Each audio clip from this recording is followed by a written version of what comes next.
Hi, my name is Radiance, and today I will be talking about endangered languages for my informative speech. Endangered languages, which are also called dying languages or vulnerable languages. And I understand people may think endangered. How are languages endangered and or dying? That's usually something that you think of when you think about animals. But indeed, languages can become endangered. And so, how that becomes is when you have less speakers, you don't have any more native speakers of that language. And so, therefore, it becomes vulnerable, and then it becomes endangered, just like and possibly extinct. Like, you have languages like Latin and Sanskrit that are now extinct and have been extinct for quite some time. And so you have those cases, and so you have quite a bit of languages now that are on the brink of being extinct. But what I want to talk about is endangered languages and at the rate of which they are dying, and some things to help preserve those things if that is important. So, some facts about endangered languages and languages in general is that there are roughly about 7,000 languages that are spoken on this planet. And UNESCO, which is an organization, and UNESCO, it stands for United Nations Environmental, Scientific and Cultural Organization.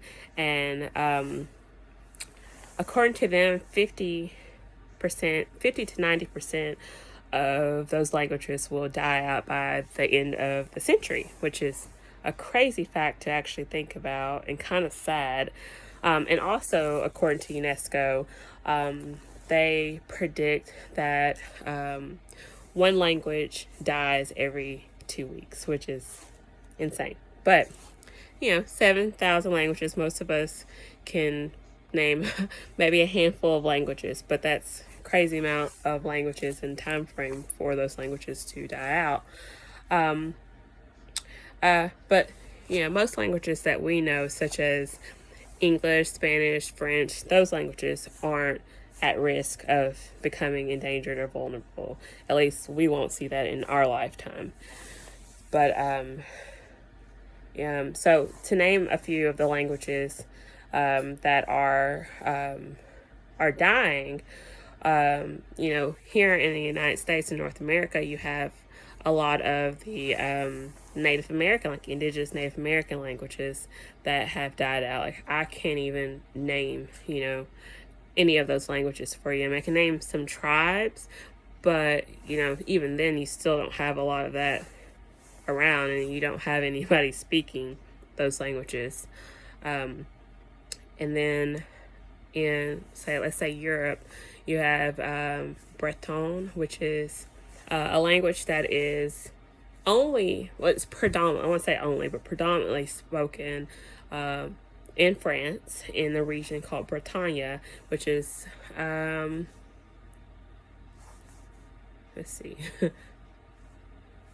northwestern France. It's Brittany Coast, if you've ever heard of the Brittany Coast. But Breton is predominantly spoken there. And that's one of those languages where, people speak that only in that area. They speak French as well and English, but you will mostly see that language there. And it actually has some Celtic origins, which brings us to another language in the Celtic that has a Celtic origin, or the number one, which is the Irish Gaelic.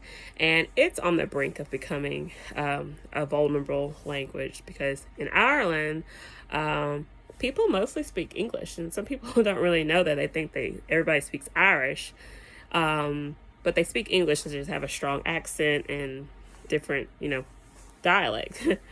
But that is actually becoming a dying language, as well as Cornish, which is a language in the UK. And then also you have Basque, which I believe is a regional language in Spain, which is becoming a vulnerable language as well.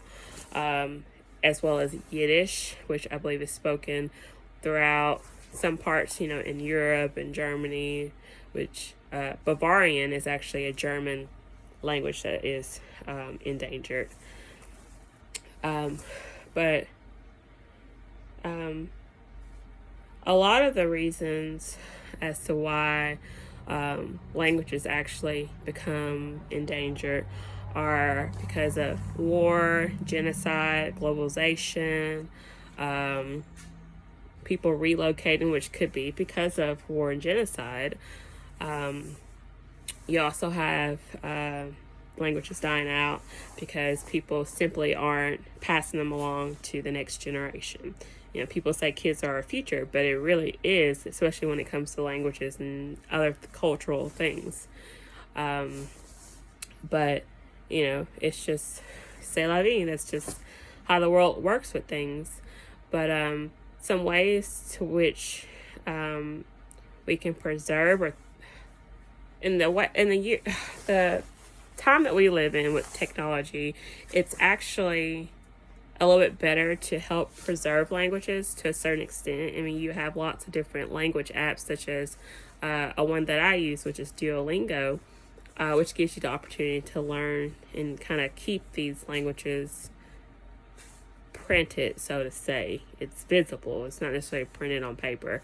But you have the opportunity to add, a language to that. That way you kind of keep it going culturally if people are interested in it. I mean, they have all kinds of languages on there. They even have Klingon, which is interesting. But they have that on there.